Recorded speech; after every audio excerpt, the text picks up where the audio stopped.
മലയാള സിനിമയുടെ തറവാടായ ഒറ്റപ്പാലത്തെ വരിക്കാശ്ശേരി മനയുടെ മുൻപിലാണ് നമ്മളിപ്പോൾ. 200 വർഷം പഴക്കമുള്ള ഈ മനയിലെ കാഴ്ചകൾ ഇന്ന് നമുക്ക് ഒന്ന് ചുറ്റിക്കാണാം.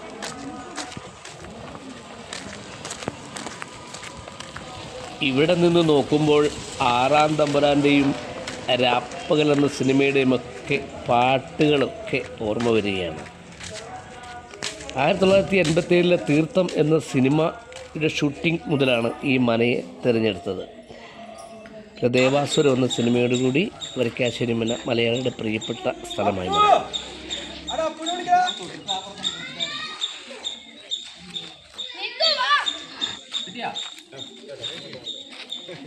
മുൻപോട്ട് നോക്കൂ, അതാരാണ് നിൽക്കുന്നത് മനസ്സിലായോ? കേരളത്തിലെ തന്നെ ഏറ്റവും കൊമ്പ് കനമുള്ള ഒരാന, മാനശ്ശേരി രാജേന്ദ്രൻ. ആനയോടൊപ്പം ഫോട്ടോ എടുക്കുവാനുള്ള വലിയ തിരക്കൊക്കെ അവിടെ നടക്കുന്നത് നമുക്ക് കാണാം.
ഇവിടുത്തെ നടുമുറ്റം മിക്ക മലയാള സിനിമയുടെയും പ്രധാന ആകർഷകമായ ഒരു സ്ഥലമാണ്.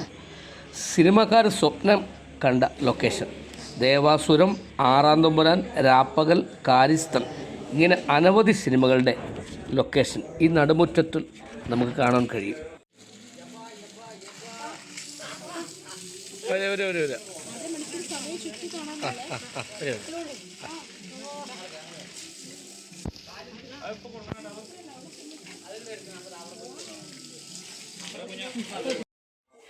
വരിക്കാശ്ശേരി മനയുടെ പ്രധാന ആകർഷകമായിരിക്കുന്ന പത്തായപ്പുര, കളപ്പുര, വിശാലമായ ഭൂമുഖം, അകത്തളം, വരാന്ത, കൂടാതെ ചുവർച്ചിത്രങ്ങൾ, തൂണുകളിലെ കൊത്തുപണികൾ, ഇതൊക്കെ ഏറ്റവും ആകർഷകമായ ഒരു ദൃശ്യ ഭംഗിയാണ് നമുക്ക് കാണാൻ കഴിയുന്നത്.